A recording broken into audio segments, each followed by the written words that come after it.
arguing how we could eliminate most people working in tourism because AI could do it better. And, some very big people in tourism supporting that. And, I think it just comes down to, it can. Why? You can train people on a lot of things, but it's very difficult to train people to care about the experience that they give other people and to care about the product that you have. If you're trying to go after every potential target audience that's out there, you don't make much traction because there's just too overwhelming. If those clips pulled you in, stay with me, because what Charles Odom is really talking about goes well beyond travel. By the end of this conversation, you'll think differently about selling a difference nobody can see on the surface, why your next right fit client is defined more by their moment than their type, and whether visibility really requires becoming the face of your brand. If you know your work matters but struggle to make that value visible without becoming a self-promoter, this conversation is for you. This is Unfiltered Solopreneur. Enjoy the show.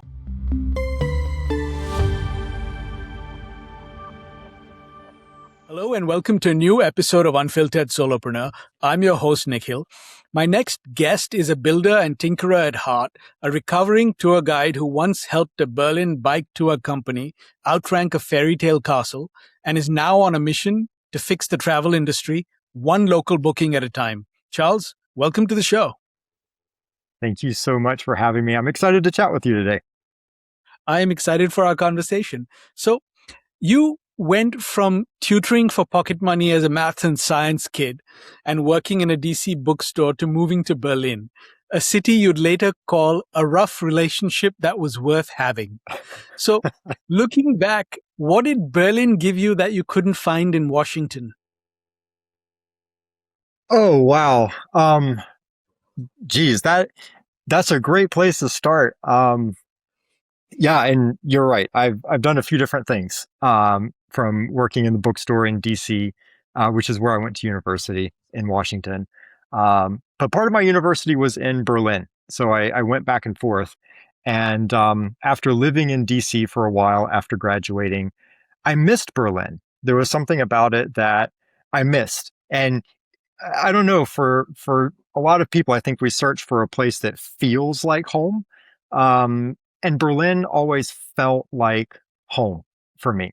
And so I was anxious to go back there and live in the city in a different way. So not being a student where, when you're a student, the path to take is pretty well defined for you. It's different when you have to show up someplace, figure out how to make a living, how to, provide housing for yourself, how to be someplace that you're not from originally.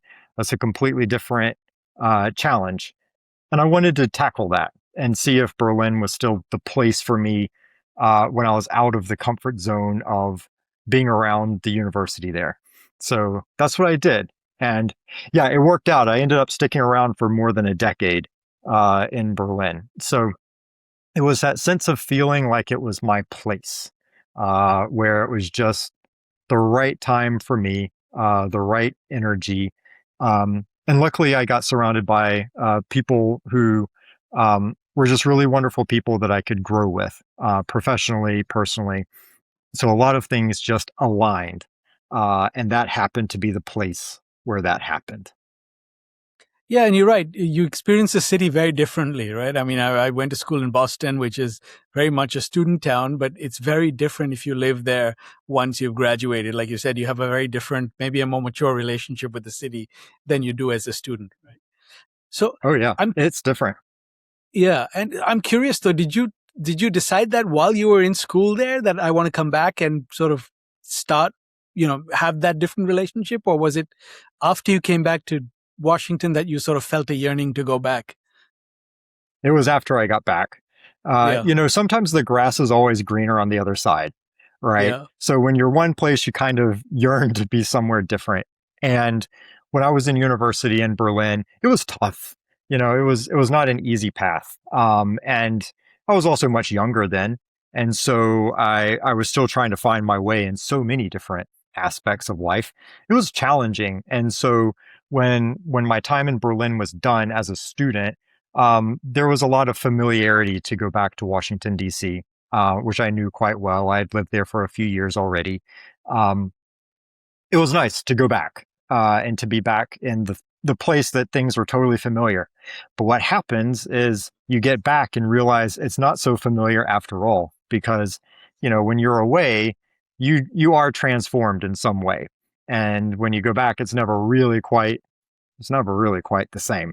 And so I Right. think it was during that reverse culture shock kind of thing that I realized, oh wow, what I thought was really familiar and really comfortable and predictable really wasn't.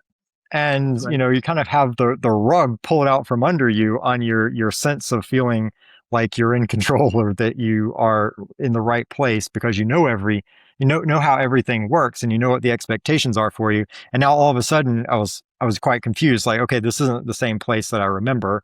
And it also made me reflect back and think, okay, I was excited to leave Berlin. It was a very challenging situation, but did that actually become part of what gave me some energy to go through every day and be faced with those challenges? And so I started missing that. So it was after I returned to the US that I realized, I think I need to go back to Germany and experience it in a deeper kind of way. Um, and so that was set in motion at that point. And it took a few years for me to move back to Germany. Um, but yeah, it was once I returned to the US that the calling was there for, like, yes, you must come back. You have unfinished business in Germany. And so that's where I was called back for sure. Yeah, I understand better now why you describe it as a rough relationship. So you helped build a tour company in Berlin that outranked Neuschwanstein Castle on TripAdvisor, right? And then you came back to the US to work for an American company that just didn't click, right? So what felt off before you could put your finger on it? Can you talk a little bit about that? Yeah, I mean, when I was in Berlin, I got into tourism, which is Yeah, very different. Well, let's say I thought it would be very different than what I had studied in university, which was international development. right. Turns out tourism is very much connected to international development. We just don't always see it that way. One sounds very theoretical, sounds very academic to think about international development. Um, and tourism sounds like constant vacation. But the two of them are actually interwoven together, which is something we can, unpack a little bit. But when I moved back to Germany, I got into tourism. It was a field that I didn't know much about, and I started working as a tour guide to learn the business and see, like, okay, what is this all about? I had never worked with clients in that way. Like being in front of a group and touring around with people. But I had studied German history, and so I figured, okay, I've got a connection here. So maybe this isn't so far off where my skill set is. And that's what I did. When I started there, it was a relatively small team of people. And the guy who started the company was absolutely in the right place at the right time. More and more people were learning about Berlin and realizing what an interesting place it is to travel. If you think about it from an American perspective, and you think I'm going to Europe, there's always a few common things that historically have come up. People want to go to Paris, possibly Rome, London, depending on how you define Europe. Uh, but there's some typical places that people will visit. And Berlin was never really one of those first level cities. It was more Right. of the place that if you had already been to Europe before and you wanted to now go back to Europe, but go someplace different, maybe you would consider going to Berlin. So it wasn't the same tourism hotspot when the company was started. By the time I got involved, it was already several years old at that point, still a small team of people, but Berlin was starting to emerge as more of a first tier destination where people are saying, oh, I don't want to go to Paris or I don't want to go to Rome. It's going to be so crowded. I want to go to Berlin. That's where Yeah. things are happening. And so we started to see a real growth in the number of people that were coming to the city. That provided a lot of opportunity for us. It was also a big challenge because we started seeing more and more people coming in, starting businesses. And, one of the things we realized was, wow, there really is a difference between a good tour company and one that's maybe not so good. And you start to see some of the the human nature come out, let's say, that help define what we did as a team, that I think we can all be very proud of what we built in that city. Right. And it really was a team effort, So like I said, we were a small group of people and we grew quite fast over time. But it always remained very much a team approach to how we were delivering these experiences to guests who were coming to Berlin looking for something different than they were going to see in another city, and trying to live up to those expectations, so that Yeah. people came to a place that they perhaps didn't know so much about and left having their eyes opened, possibly to a depth of history that they didn't understand, or even just scratching the surface on something where they had absolutely no idea how significant of a city Berlin was, until they came and could actually go to some historic sites and actually feel the history that's happened there. So the people that I worked with really took that on as a mission and were Hmm. passionate about it, and that really helped us to grow our company through reputation. Keep in mind, this is the time before social media became like a big thing, Right. So when we looked at our growth, it was before Instagram, before people were on Facebook. We never ran a Facebook ad, like it was before that. So we really relied on word of mouth and more grassroots style promotion of what we were doing. And Yeah. so it was a huge opportunity to learn the nuances of the tourism industry. And we were quite proud of what we did. But it also was a time when I started to realize that there were some problems within the tourism industry and within the travel space. And perhaps those are things that I could start to work on someday if I ever had Yeah. the chance to do so. So now, and we'll come to that part of some of the things you wanted to that was sort of bugging you. But I want to talk about, you came back to America then, right? And then you Mhm. worked here for a little while. And I think you said the way you described it to me was that you were working for this American company and things just didn't click, right? So what felt off for you before you could sort of put your finger on it? Could you talk a little bit about that? Yeah, it was a different culture, a Mhm. different environment. Um, and the way I got there was through a series of acquisitions that our company went through, where our company had partnerships and different branches, and eventually went through a consolidation so that there could be some brand consistency across different destinations. People who toured with us in one country would have a similar experience if they went on tour with us in a different country. And so there were a lot of things on paper that made sense in that process. Um, that came around the same time, that process of consolidation came around the same time that my partner and I were looking to relocate outside of Berlin. It was time for us to have a new experience. After living there for a decade, as much as I love it, uh, things do become stale at Oh, some point. yeah. And you don't grow as much as a person if you stay in the same place too long.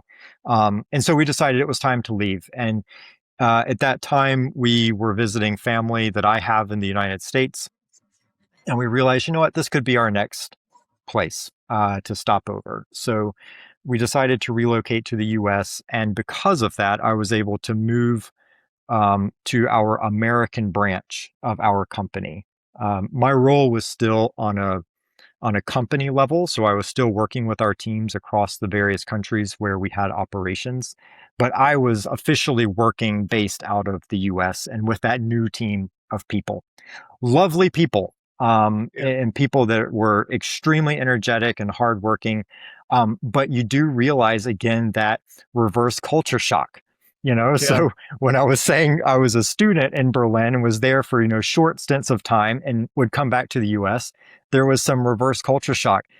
After then living in Germany for 10 years and coming back and going, not only just moving to the US, but then moving to the US, being dumped right into a new team of people that were based here, um, that was a huge culture shock for me. And a kind of humbling experience for me as well, because I went from, kind of understanding things where I Yeah. was in Germany, and having found a path that made sense and had things in place, and everything was lined up, as Germans like to have everything structured and lined up and predictable.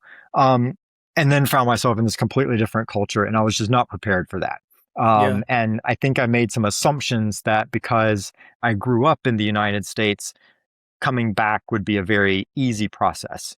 And it's not. The that rubber band, that never really goes back to the same place. I mean, it had been stretched so far during my time abroad that now it was very difficult.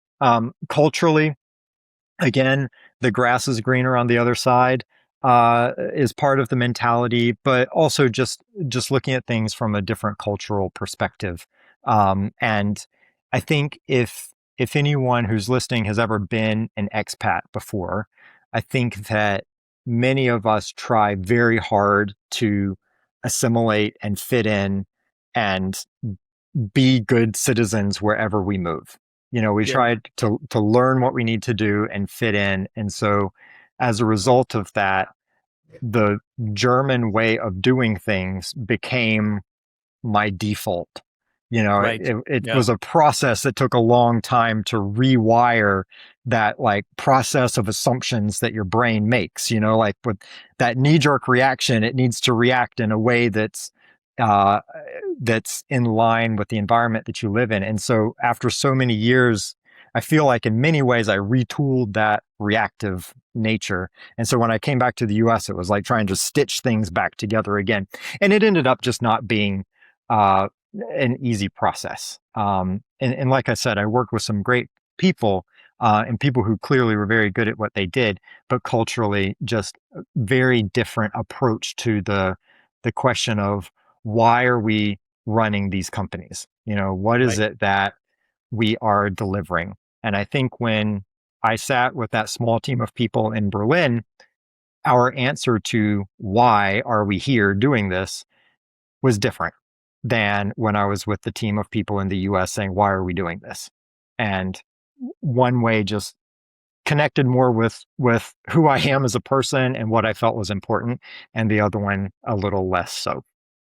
Yeah, I totally get that. And you're right. That's one thing I don't think we talk enough about is those cultural differences, right? In the corporate world, I mean, it's one thing to adjust to sort of, the local culture, language, all of that. But the corporate way of working is very different too, because when I graduated, went and worked in India, then moved to London, and I almost had to relearn the corporate culture between India and London. And then again, when I moved to the US, it was a vastly different from even London. Just because they're English speaking, it didn't mean things worked the same way or people behaved the same way, or so I completely empathize with what you're saying. Um, Yeah. so It's just little things that you realize. And I think that's also part of the nature that, we talk about here as being a solo founder is, you know, being very resourceful and scrappy in a way. And, a perfect example is when I was with this team in the US, I would fly in and work at their office occasionally. And when it was time for lunch, we would drive someplace and, figure out, who's going to, valet park the car, like who's going to pay for the valet service. And I was like, man, this is very different because in Berlin, it's like, yeah, we're all going to go out to lunch. So we talk about like, okay, which one of us is going to schlep the bike lock so we can lock all of our bikes together and we don't all have to carry a lock, right. like it's just a very different kind of thing. And you just kind of reverse engineer that mentality and realize just, okay, we're actually at different starting points with how we are perceiving what it is that we're doing. Yeah. And one way is not right and one way is not wrong. It's just No. it comes down to just being that match, and feeling like you're in the right energy and the right vibe. I mean, it's such a cliche thing to say, but it is important because if it's not right, you feel it. And I definitely felt that during that stage of my career. Yeah, no, I hear you. And I want to talk about sort of that feeling now, right? In terms of the way you made the leap. So the company you just talked about working for collapsed during the pandemic, right? The holding company. And most people in that spot would just go get the next job. It was like, okay, this one didn't work so well. I'll find another company. But you didn't, right? You wanted to fix the things that had been bugging you about the industry that you started to touch on. So what was the thing you couldn't unsee anymore? And when did that tip over into I'll go build the alternative myself? Right. My story probably sounds similar to so many people during the pandemic who had what was kind of like an office slash corporate type job that just eviscerated overnight, Right. which was devastating for a lot of people. And yeah, the company that I was working for, it went through a series of struggles, trying to wrap that reality of the pandemic around what the cash flow realities were of the pandemic and what our company was doing. And of course, if you are a company who specializes in international travel, you're kind of at the Yeah. worst position during that stage. So, and because it was going through a series of acquisitions and consolidations and trying to actively expand and be very leveraged to do that at a time when then all of a sudden your only source of revenue, which is people being able to travel internationally, was slammed shut. So that was a tough time for many people in my company, and I know for lots of people across many industries. And so for me, I count myself extremely lucky that, I was able to at least land, pause, and reflect and not have to worry so much about, holy crap, what am I going to do? Like I was able to actually reflect for a little bit. And so during that reflection process, I did think back to some of my own assumptions about what we were doing at our company, how we operated, not only on the US side, but also on the German side. And I also reflected back on some of those things that I said, wow, those were really kind of striking to me, coming from a person who had studied international development and then switched into travel. Uh, there were those things that kind of rubbed me the wrong way and seemed like things were either missed opportunities or in some cases kind of exploitive. And so it's like, all right, maybe this is that moment to think, is there something that can be done? Like, do we have to just say, yeah, this is the way we do it and this is the way we've always done it? Um, or should this now be a wake up call that says, all right, maybe there's a silver lining here. You always said if you had time to address some of these things, you would try to find solutions for them. Maybe this is that time. And so Yeah. that's what I did. So I've tried to turn that big disruption in my career into an opportunity to do something that feels more, uh, I don't know, more forward looking, less like I've just jumped into an existing industry and I'm now just flowing along with it, to now thinking, okay, there are some things that I'm very proud that we've done. There are other things that it's like, man, I wish we could have done things differently. What prevented us from doing so? How can I be part of structural change that can help other people who are in similar positions to do something better than what we did? Because we did a lot of things great, but not everything. Yeah. And so that's the iterative process of any business. How do you build something, reflect on it, refine it, and then redeploy? And so that's what I've been working on with my own project and some of the projects that I've kind of jumped into with other people to try to co-create. Yeah, and you're right. I mean, I think because I had a similar story in terms of when I left advertising, where I just felt like I was no longer in sync with the way the industry operated. And there were certain things, there were lots of good things, but there were some things, and maybe I changed or maybe the industry changed, but it didn't matter, right? And I think as we grow older, sort of our perspective changes. And I think the things that we care about also change, right? And also we've looked behind the curtain. So you kind of get to see some of the stuff not everybody gets to see in an industry, right? When you spend enough time in it. And at some point you feel like, I think, and again, it's not good or bad. It's just the way you think and the way you sort of, view the world. So I completely relate to that. And I think the best thing to do then is to kind of find a better way to do it, right? Rather than trying to boil the ocean or try and push water uphill, because, some and industries function the way they do. But as you said, I think creating something, solving a problem that you think needs to be solved is a better way to sort of go out and do it, right? So making that leap. So Right. I want to shift gears a little bit to brand building and marketing. Now, we'll touch on Painted Circle, but most travelers, me included, think, hey, I booked a local food tour, so I'm supporting a local business, right? It's sort of an automatic assumption that we have. But what makes Painted Circle different from the platforms we already use is largely invisible on the surface, right? So what's the hardest part of communicating a difference when the surface looks so familiar, but the real value is happening behind the scenes? Yeah, one of the ways that I can try to describe this sense of importance behind what we're working on, and I say we because even though I'm a solo founder, I know that there are many people working in the travel industry who are working to make travel better. And I personally love traveling. Like, I love it. I grew up traveling. Luckily my parents appreciated travel, and ever since I was a kid, they, taught me how important it is to travel, not just for enjoyment and for fun, but that's how you expand yourself. That's how you learn more about the world around you. And we did not have a lot of money when I was a kid, so we had to do things in order to make money, save money, cut corners in certain areas so that we could afford to travel. And so I really appreciate that my parents did that for me. As I've gotten older, I think that the collective we of society has gotten to be more attuned to some of the things that I certainly don't recall being really discussed when I was growing up. No one thought of, oh, we're going to go to, this destination. What's our carbon footprint going to be?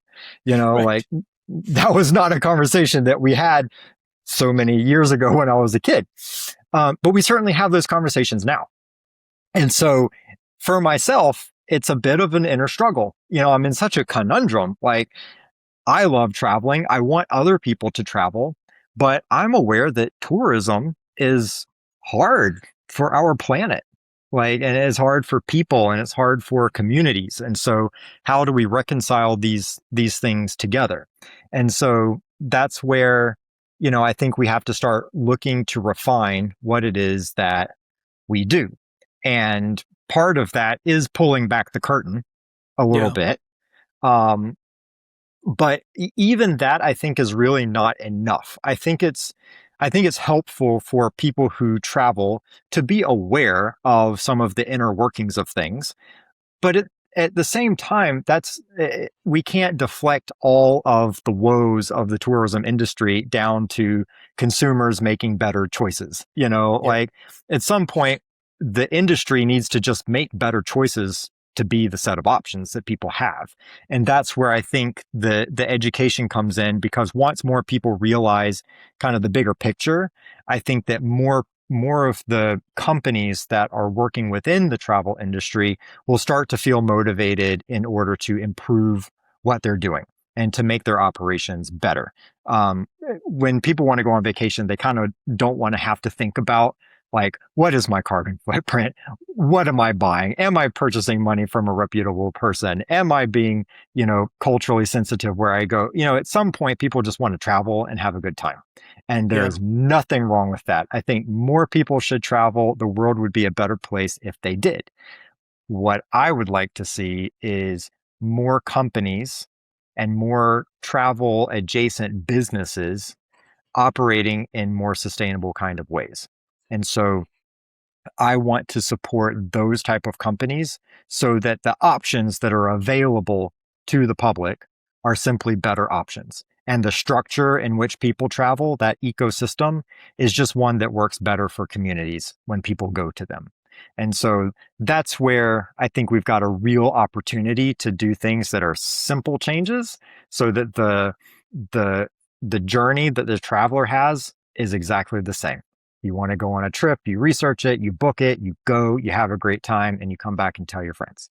Like, I don't think anything fundamentally has to change, but those inner workings, the cogs behind the scenes, could certainly be retuned to work in a much more efficient kind of way and in a much more ethical kind of way, because unfortunately, those cogs do not always work the way that the average person is aware of. I certainly was not aware until I got into the tourism industry that I Yeah. started to realize, oh, wow, here's all these things that go on behind the scenes. I thought I just went someplace and everyone would be glad that I was there spending my money. And turns out it's not always so simple as that. And there's no way anyone would know that until they've had the opportunity to work within the industry or they're explicitly told. And the thing is, there's so much for us to learn all the time. Like, it's not realistic that we just get out there and tell people, oh, here's what you should do. The reality is we have to change the structure that the travel industry is based on, in order to just make it a seamless process for people to travel better.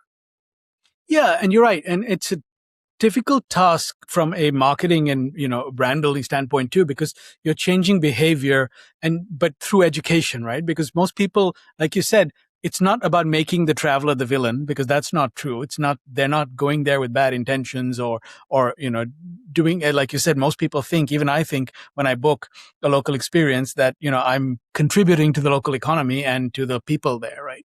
Which is not necessarily always the case. And I think pulling back the curtain is really important. But behavioral change is still hard though, right? And I think that's a sort of a tough nut to crack, because a lot of what you just described sits behind a layer of convenience. And we're a very convenience sort of driven generation now, right? I always say Google's greatest travesty is it's created this notion of instant gratification, of instant answers, of instant satisfaction, of instant happiness, instant business success, whatever it may be. So instant travel. So, and I want to dig into the behavior a little bit. So let's say someone gets it, they understand the difference, they buy into the mission, right? But again, there's still that ingrained habit, right? So it's 11 p.m. I'm tired. I've got 15 tabs open. Expedia is right there with the same button I've hit 100 times. So talk a little bit about the gap between someone agreeing with you and someone actually changing what they do. Where do you see people fall through? I think it comes down to understanding why you are traveling. Yeah. And not every trip that we take is the same. And I've used big travel websites before. Sometimes that's the option that's available to us. And I say it's definitely better than deciding not to travel. You know, I, I would love for people to book direct with a hotel or with an experience provider. And that's the main mission of Painted Circle, is to try to be another catalyst for people booking direct. That's the simplest way to make sure that the money that you spend goes where you go. Yeah. We solve a lot of downstream problems by making that very simple switch. And the switch is that if you don't do that and you book through the big mass market site, your money doesn't go where you go. Some of it does, not all of it. A big chunk is kept wherever you book. So on that website, which is usually in a completely different country than where you go. The difference, I think, comes down to, why are you traveling? And some people will answer that question with saying, well, I want to go someplace because I want some personal growth, or I want a unique experience. I want to feel like I've had this experience that I'm going to have the memories for a lifetime. And I want that memory to be as uplifting and as clean as it can be. I don't want to carry baggage of feeling like, yeah, I went and did something, but it had a negative impact. You want to feel like that memory that you have is a positive one, and maybe it's a positive impact for where you go. And those people, I think, are going to be very motivated to hear this message of do what you can do in order to book directly. Make sure that the place that you go gets the benefit of you being there. It's that simple question. Now, if you're saying, yeah, I'm just traveling because I just need to get away for the weekend, I need a change of scenery, um, that might not be the same traveler Yeah. that wants to put in a lot of research, and the path of convenience might work for that case. And like I said, I think that most of us kind of oscillate between different styles ourselves. Sometimes we have that weekend trip that is like, yeah, just book an Airbnb. Let's get out of town. I just need to reset. I just need to get out Hmm. of where I'm normally sitting during the week for a couple of days. And that's different than someone who says, yeah, I want to go to India and do something unique. And on Painted Circle, there's actually a ton of companies in India, because there are some very unique opportunities there with rafting and hiking and all kinds of adventure sports and very off the beaten path kind of places.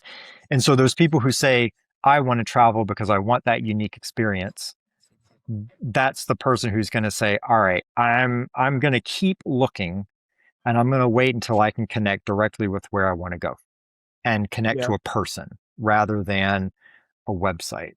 And that that's just a difference that people can make. And my mission is not to change every person on the planet to doing things my way. It's simply to say that our industry lacks an easy way for travelers to book directly. It requires lots of research. It requires the 15 tabs across the top of your browser. It requires all that extra work.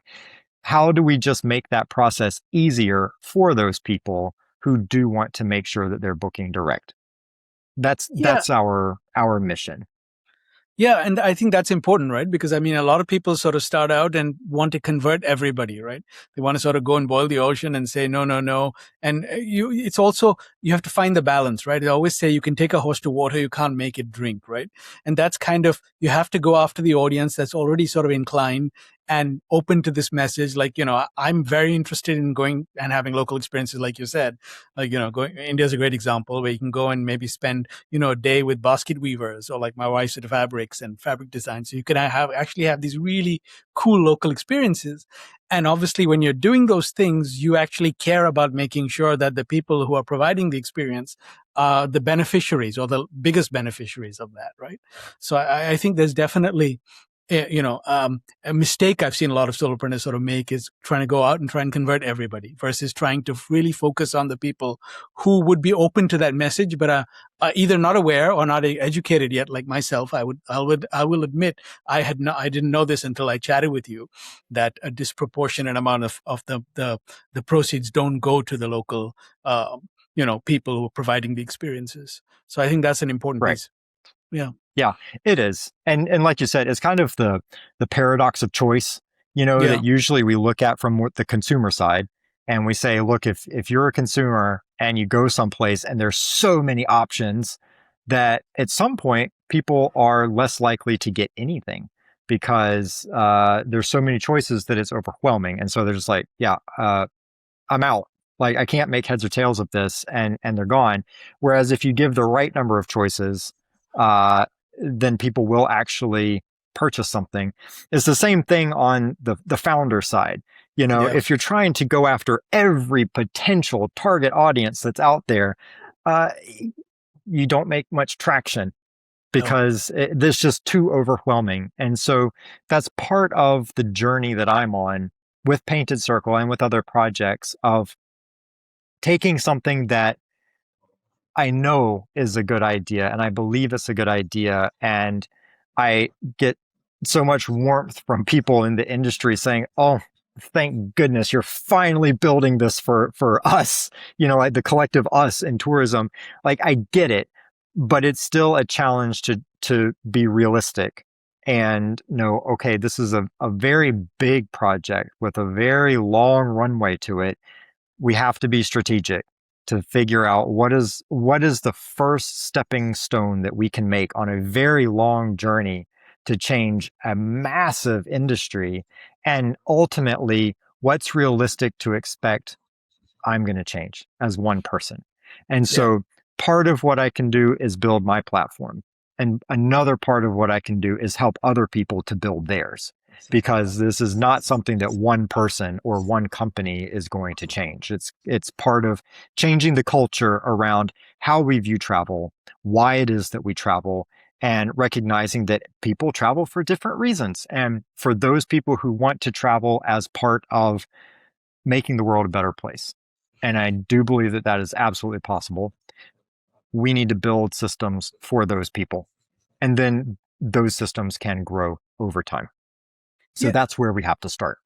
Right, absolutely. And also, I love that you said that it's not every trip, right? So even the people who care, there will be times when it's just like, shut off brain and watch reality TV, to make an example, where you just want to do something. It's not every trip every time, right? But it's it's finding that right balance. And I think the other thing which is interesting is in terms of the fact that you're thinking about it long term as important, because I think a lot of people don't realize when there's an education exercise involved, then the purchase happens later, right? You've got to sort of lay the groundwork and first you've got to, let people see behind the curtain, understand the problem, and then activate them. And I think that's a mistake. In fact, I've talked to somebody recently who's building a completely new category, who was sort of jumping to the second piece before doing the first piece. Mhm. So Yeah, I think, understanding the challenge is key. And I think if we're able to feel the challenges or the pressure points, then it's easier to empathize with what's going on. And perhaps a good way to think about it is, when you're going to travel, you're going someplace. Think about if you and your home were a destination, yeah, and people are traveling and they're going to visit you. It's friends or family. Okay. Now you have, let's say, two people come over, and they come into your home and you provide some food for them. They use your sink, they use your restroom, they park their car, they spend some time, and then they leave. That's great. Everything's kind of in balance. Now, all of a sudden, those friends of yours go on Instagram or TikTok and explain how your home is awesome. You have the best view, you have the best food, you got the best pictures of your life. They post a whole bunch of stuff. And now all of a sudden, you've got a line of people trying to come into your home. yeah, And everyone's coming in, they're snapping pictures, they're eating your food, they're using your bathroom, they're parking on your lawn. Uh, but that's it. They're not paying you. They're just using your destination. They're using your yeah, home. And something very similar happens with cities, with regions, with natural landmarks. When we think about it, imagine that a place is your home, and there's a balance that you have to strike. And so all of a sudden, if everyone is going to one place, and they're just putting maximum stress on the infrastructure and maximum stress on the people who are there, yeah. that can only be balanced out if resources are also going in, you know? Mhm. But resources oftentimes don't happen because the money that people spend for travel doesn't go to the same place. To those It places. goes to the big place. So when the person empathizes with that and can picture, like, okay, here's this massive global issue. How do I actually just make it simple? It's like, just think about if it's your home, and all of a sudden you get all your guests coming, but then there's no more money. Like, no one's contributing anything. No one helps to clean up. At the end of Yeah. the day, you're just, constantly trying to keep up. That's what we do to places. And we see it in the news, like with Barcelona, Mhm. with Florence, places that are these wonderful places, but unfortunately, they're just getting inundated with people who are traveling there. It's a problem not just because there's so many people. It's a problem because there's so many people disproportionate to the number of dollars and euros that flow in, because In. those folks aren't booking directly. They're booking somewhere else.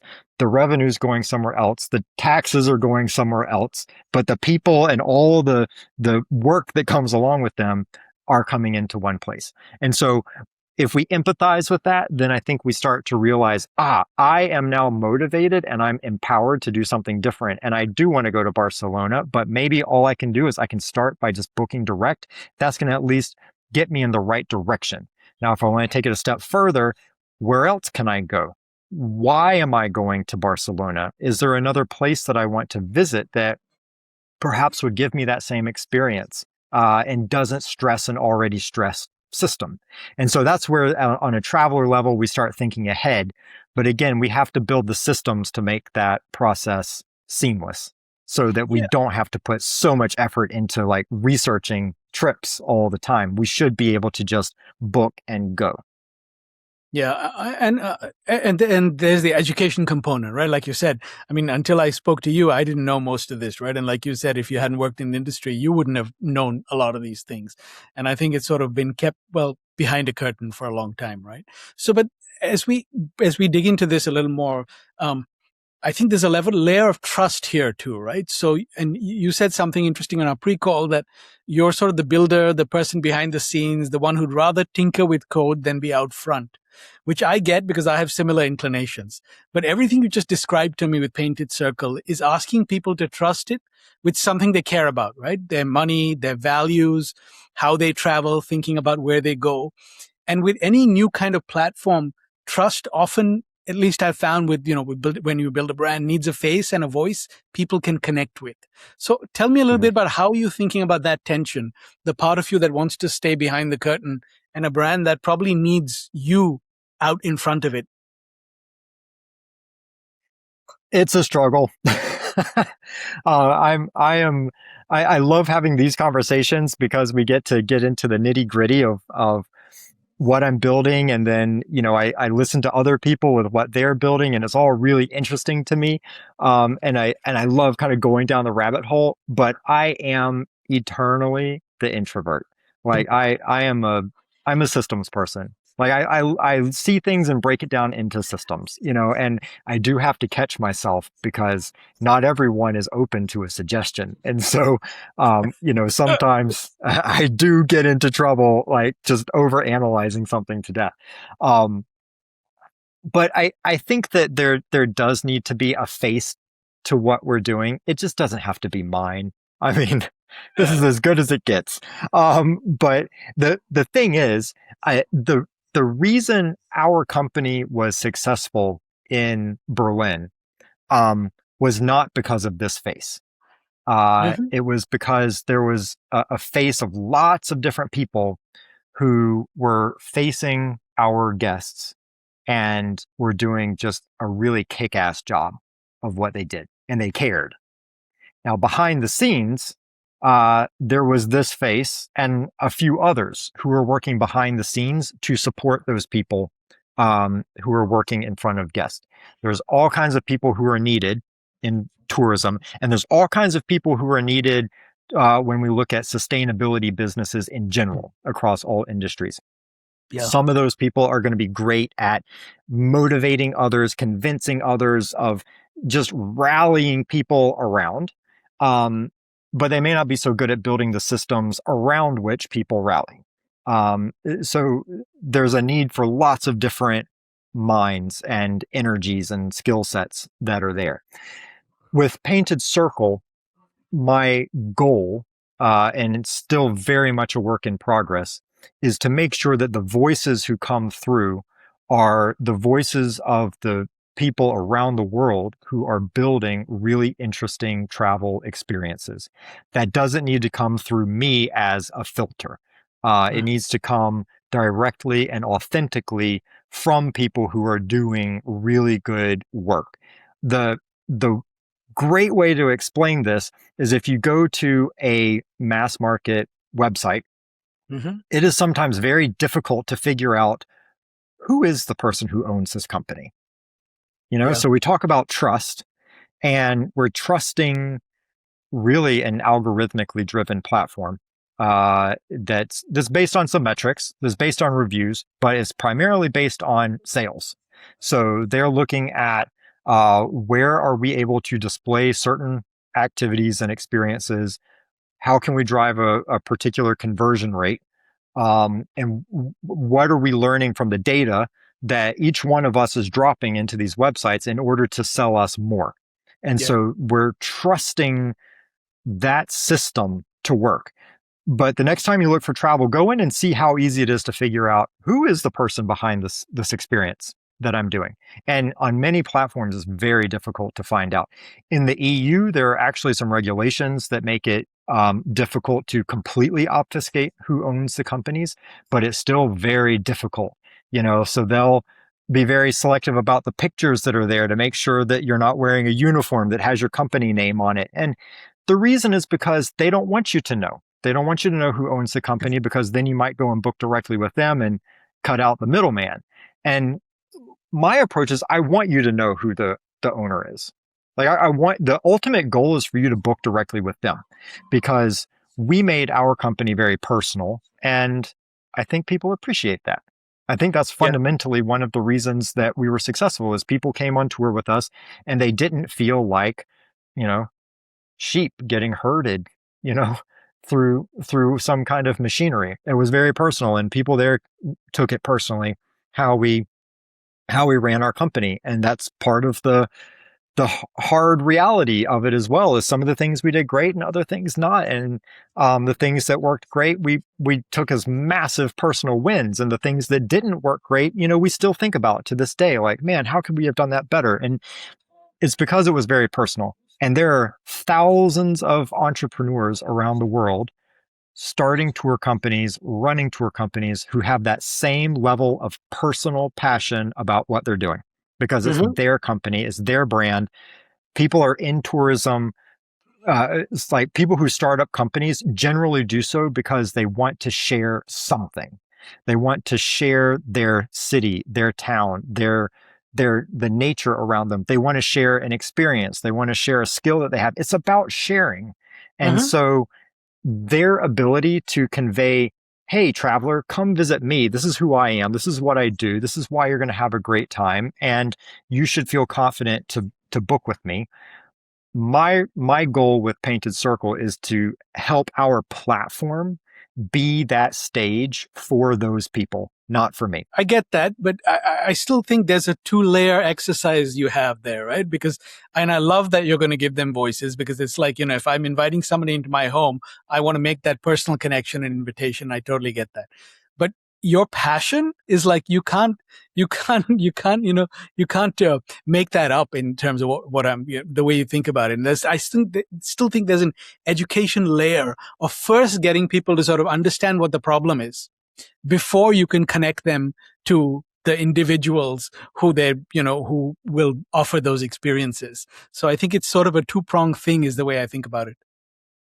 Do you think of it almost like the horse, the horse and the cart, of like which one comes first? And maybe there's it's a difficult problem to solve, right? Yeah. Because there's the need to articulate and tell people what it is that you have to say, but at the same time, you've got to build the thing that you can talk about. And so that's a big challenge that I face, certainly as a solo founder, and other solo founders will recognize that, usually we have one or two things that we're really good at, but there's a whole set of things that we're not good at. And so when you're one person trying to wear every hat that a company needs, it's tricky. And so where I am now is we've built our platform, it's up and running, and it's in that stage where I'm able to look at how to collaborate with other people, and get this type of feedback as well, to figure out, great, we've got that minimum viable product, we've got the proof of concept, and we've got everything working. How do we now grow this in a way that is aligned with the vision of what we want to do? And so by connecting with other people, because I know one of the things that we can touch on is creative space. That's a place where I'm certainly able to connect with other people who are facing similar challenges. And we start to Yeah. realize, oh, this is how we can complement each other, because you've got a piece of the marketing puzzle that I don't have, or you've got a skill that would really amplify what I'm doing. But you're right. It is a challenge to to be energetic about an idea and not necessarily have the exact roadmap of how to share that energy with other people so that they can latch onto it and say, "Oh, I'm coming on board. Like I'm with you all the way." And part of that is just the uncomfortable nature of trying to be that ringleader, because people followed me when I was a tour guide in Berlin, and I was okay with that. I don't need people to follow me now. I want people to follow their own wishes for what they want to do when they go on an adventure. That's not for me to dictate. Hopefully they'll listen to my advice and say, "Hey, make this trip even more impactful by considering A, B, and C." And then it's on them to go from there. But you're right. It's a struggle to find that balance and the bandwidth. I think you're just playing a role as a different kind of tour guide now, Charles. Honestly, that's what you're doing now. You're not telling people what to do. You're telling them how to make the experience more fun. You're educating them on, like you said, the historical significance, the local impact. I mean, that's what tour guides do. They enrich the experience, right? So all you're doing now, in my mind, as a tour guide, is showing them how to make that experience more enriching on both sides of the equation, right? Which people do care about. They just don't know that it's not benefiting the other side yet. So maybe that's the way to think about it. That's a great way to think about it. And I will ponder that quite a bit. In my mind, I've already got that orange flag on a stick ready to go, which, by the way, I never used. But I think everyone can picture that person with the umbrella or the stick. So I want to dig into a few things now in terms of takeaways from your experience. Now, you built a system that consistently produced 5-star experiences across 6 different countries, right? With totally different guides and cultures. So for a solopreneur delivering great work, but an inconsistent client experience, what actually creates consistency, and where in that experience should they first look? So if I go back to putting on my hat from my previous professional life, we did have multiple locations. They each had different degrees of guest ratings. They were all very good. To kind of pat the back of everyone I worked with in Berlin, we had the highest ratings. I mean, it was tremendous. And during the intro, you said that we beat out the Neuschwanstein Castle, and it was a bizarre experience one day when someone called and said, "Hey, this is TripAdvisor calling you," and we're like, "Well, that's some scam. Like, hang up on that." And we're like, "Hold on, wait a minute. What is it?" And it was true. Like when they were running their metrics on their side, they can look at things that are different than what we would see, because usually you see like, okay, I'm going to a city. Let me see the ratings that are here. On their side, they can aggregate data across multiple destinations and regions and segment it in different ways. And we realized, wow, we're actually better rated than the castle, what Americans call the Cinderella castle or the Disney castle, that thing. And yeah, that happened a number of years ago. And one year we got, I believe, to number 2 experience on TripAdvisor, like period, globally. And that's a lot to be said for a team of, let's say, on the surface, it would look like random people who were working at a bike tour company in Berlin, in a rental shop at the bottom of the TV tower. It seems random, but it's really not. I think that and like I said, we were very successful in those ways. There are things that if I could go back in time, I would do differently, that I think we could have even done better. But for anyone who's wondering how we did that, there are some environmental factors that were lucky for us.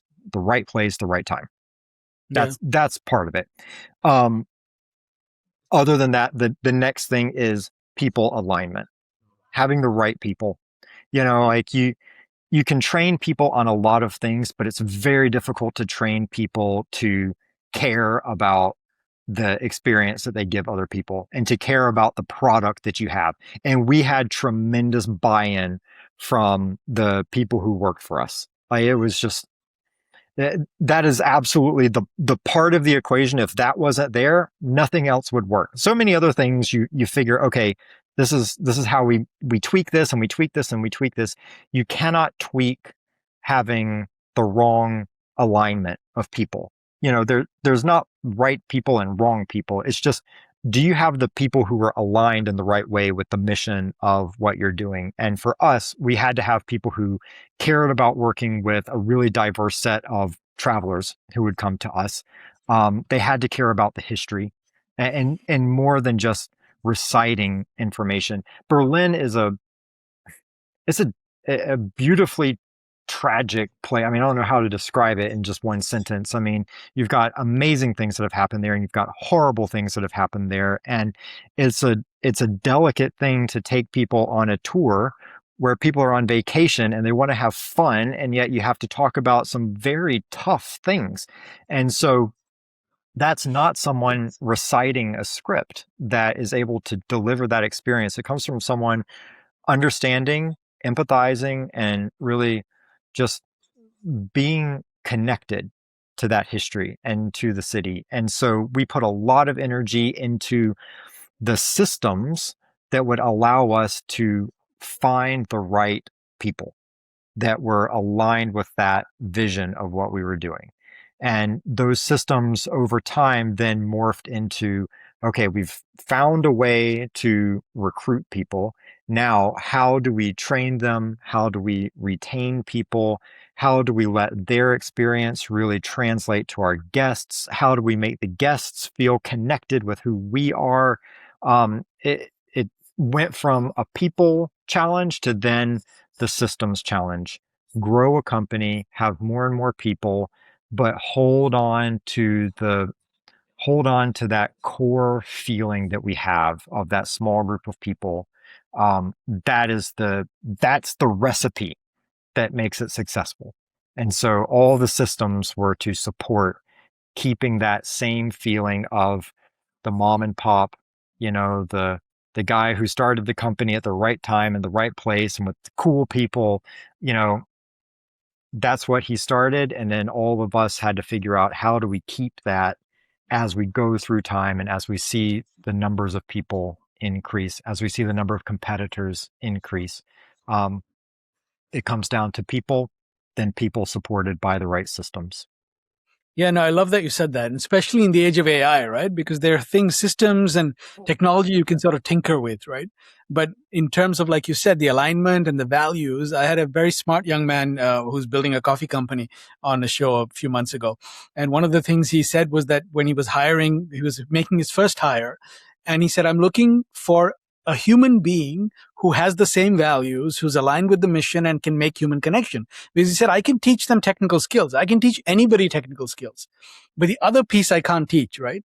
That has to come from sort of within. So I think, and I think it's a very important point in the age we live in right now, because there's this sense that AI can sort of, or the technologies can soon start to replace some of the innately human things that we do, right? And I think the opposite is true. I think those connections, what you just described, are going to become more important, more valuable, and more precious and sure, there's a lot of stuff you can automate, right? And that's good, but I don't think we should ever give away some of the things we just talked about. Right. Or outsource especially if especially if the whole culture of what you're doing is based on how teammates interact with each other and with your clients, and that's Yep. not a thing specific to tourism. I think that's No. with any business. No one wants to go work someplace where everyone treats each other poorly, so uh, I don't know that we can replace people in the same way. I do see within tourism many opportunities for AI, like Mhm. many opportunities, and it's Sure. it's great to see those strategies being developed and being rolled out. The challenge, I think, is staying focused on, why are you doing what you're doing? Uh, And for Painted Circle, I'm still working out what my AI policy should look like. I know there needs to be one because I like having guardrails around different things that I do.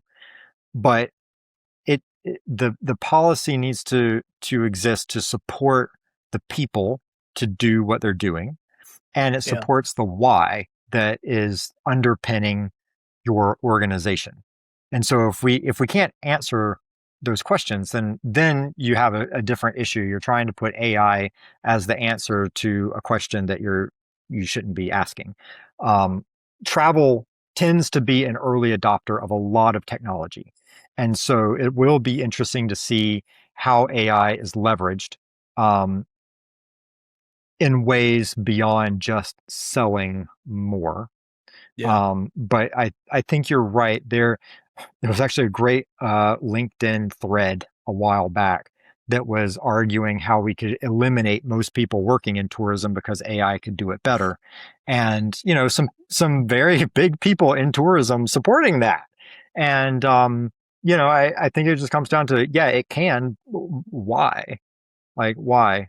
Do we want that? And sometimes the answer is, yeah, we can make a case for it. And then other times it's like, no, this is part of part of travel is about human interactions with people who are different, and it doesn't always have to be an easy process, because that's part of the reason we travel, right? Is to be in a place where we encounter differences, because we get stronger as a result of that. We learn things, and the the irony is, the simpler we make things is kind of like we take away those things that we grow from, right? So Yeah. we might actually, not grow as much as people if we just make everything so frictionless all the time. A little bit of friction is good every now and then. And we certainly saw that with what we did. And yeah, it'll remain to be seen how AI gets deployed across the industry. I'm optimistic about some of the ways it's being used. Of course, just like anything, AI is getting applied to a bunch of stuff that it's not needed for, because it's like the Yeah. the topic du jour, and so everyone's like, I'm going to use AI for this and AI this for AI for this, and at some point it's just like, yeah, you're just using AI for the sake of using AI. It's not actually doing anything useful for anyone. But in some cases, it is very useful. So. More to that story, I'm sure, over the next few months and years.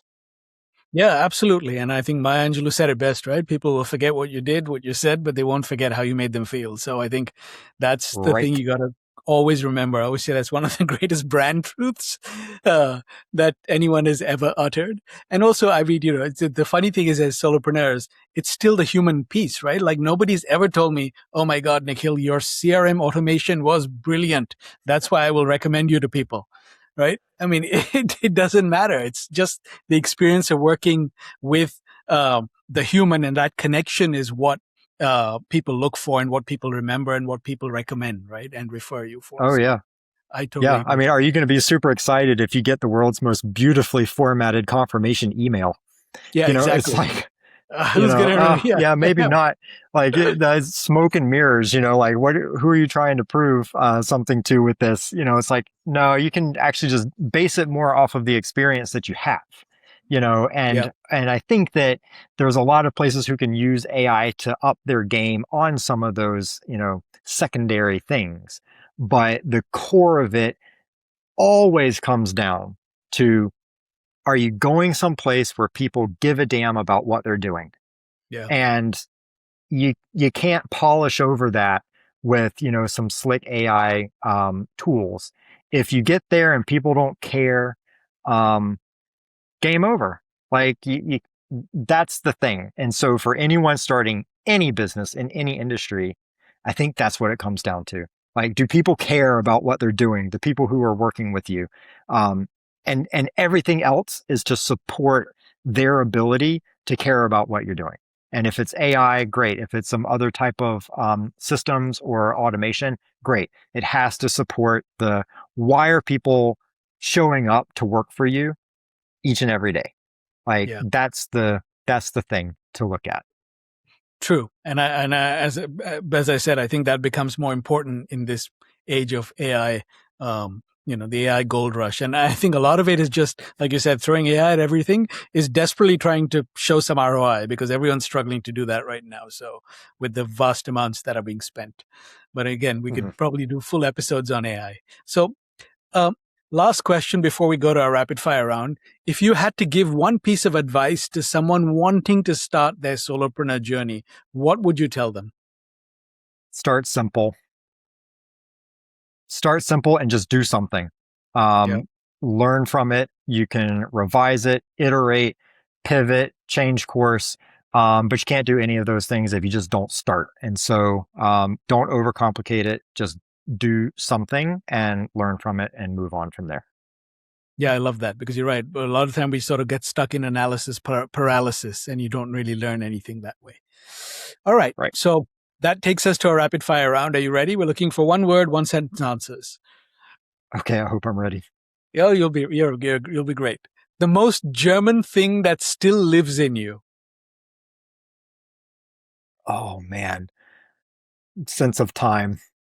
Okay, I like that. The one souvenir you'd ban from every gift shop on earth. Ashtrays. What is the most overrated travel trend right now and the underrated one people should book instead? So many images come to mind with what's overrated. Okay, give us one. I would say the selfies on the Norwegian fjords. That's one that I know people are struggling with in Norway right now. Infrastructure is not built for thousands of people hiking up those locations. Underrated. I think the places that you wouldn't hear of. So if you are, I'll tell you one that's on Painted Circle in Helsinki. There are hikes that you can do in the taiga forest outside of Helsinki. Kia is the person who started that company, and places like that will give you a much more authentic touch point with the people, the place, the food, the environment, the air, the feeling of it, all of that. And you will not be inundated with tons of tourists who are there. Love it. And it's going to be a guide for my birthday trip that I'm in the process of planning. So, Okay. if you could give every traveler one superpower, what would it be? Eternal empathy. Love it. I think the world would be a lot better place if everyone had that. So I hope you can get that out there, Charles. I'm counting on you. I hope so. You mentioned your goal is recreational employment. How do you define that in 5 words or less? Working with purpose without pressure. Love it. I wish, and somebody had shared this with the idea of rewirement with me, which I love because to me, my idea of retirement is exactly that. You just defined it, working on the projects and with people that I love that make a difference in the world. So Charles, thank you so much for an enlightening conversation and thank you for being our tour guide today. You got it. I appreciate you coming on the tour. Don't forget to tip.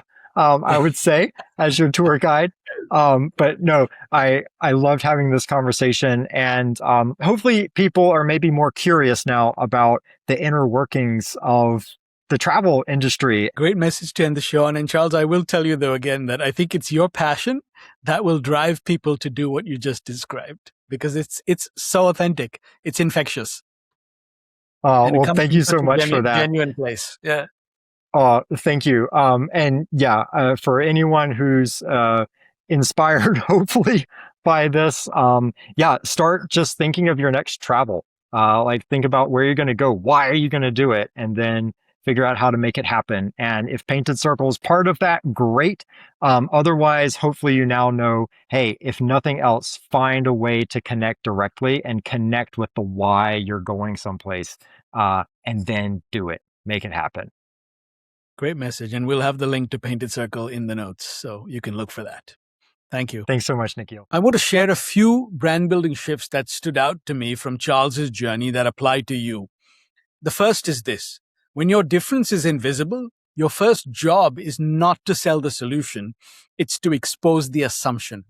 On the surface, Painted Circle can look like another place to find great local travel experiences. But the real difference is happening underneath.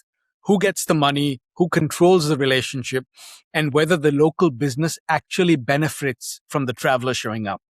Now, most people assume that booking something local automatically means supporting someone local. As long as that assumption stays intact, the alternatives look more similar than they actually are, and convenience usually wins. The exact same thing happens in an established coaching business. You may know your process is deeper, your questions sharper, your read on the patterns underneath the surface more accurate, but your prospect is still viewing you through the familiar category they already understand, coach, same as the last three they talked to. You're trying to prove that you're better inside a frame that erases the very thing that makes you different. So before people can value your method, they first have to see what the familiar alternative quietly fails to do. Sometimes the brand problem is not that people do not understand your answer. It is that they do not yet understand the question. Second is this: your right fit client is not always a type of person. Often it is a person at a particular moment. Charles made a distinction that's easy to skate past: the traveler who just needs to get away for a weekend and the traveler chasing a meaningful once in a lifetime experience. That can be the same person on two different trips, same demographics, same values, even the same beliefs about what matters. What changed is the intention they showed up with. Now, we're told to define an audience by identity: senior executives, female founders, people in a particular industry.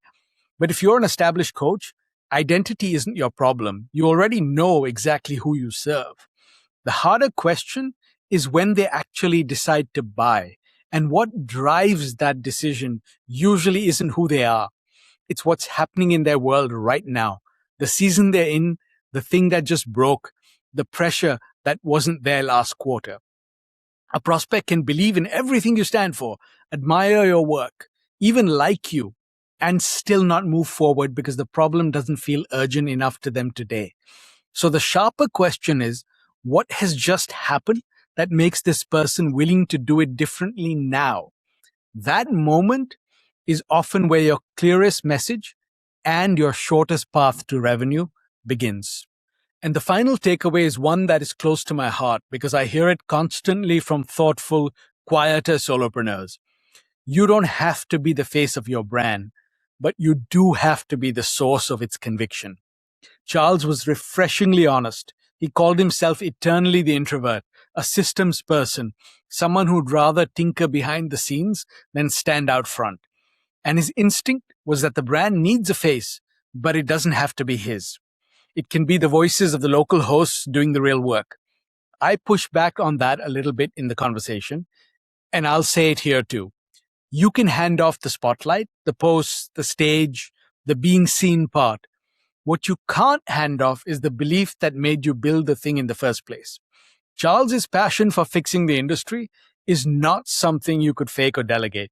And that's exactly what makes people trust it. Here's the reframe I offered him, and I'll give it to you. The introvert's fear is that the only two options are become the loud self-promoter or stay hidden and hope the work speaks for itself. But there's a third posture. Charles used to be a tour guide with a flag on the stick, and he recoiled at the idea of making people follow him like that again. But the best guide on any trip isn't the loudest person in the room. They don't dictate, they enrich. They make the experience mean more. That's a role a quiet expert can own all day without ever pretending to be someone they're not. So you don't need to be louder. You need to be the person whose conviction is impossible to miss. My challenge to you this week is to run Charles's Start Simple audit on one corner of your business. Identify one place where complexity is delaying a real response from the market or making the client experience less human than it needs to be. Maybe you're sitting on an offer, a conversation, or a test because the delivery system isn't fully built yet. Or maybe you've let a tool handle something a two-line personal note would do better. Pick that one spot and replace it with the simplest human version that will actually teach you something. Try it this week. Don't solve for 1,000 clients yet. Solve it for the next client or prospect in front of you. Notice where the actual friction is and refine from there. Thanks for listening to Unfiltered Solopreneur. If you're good at what you do, but your brand still isn't making that obvious to the right people, that's almost never a capability problem. It's a gap problem. The distance between what you know your work to be and what the outside world actually receives. So I built a short brand gap diagnostic to help you find yours. 9 questions, a few minutes, and it names the widest gap that's quietly costing you right fit clients. It shows you something you can't easily see on your own because you're standing inside the bottle, too close to read or write your own label.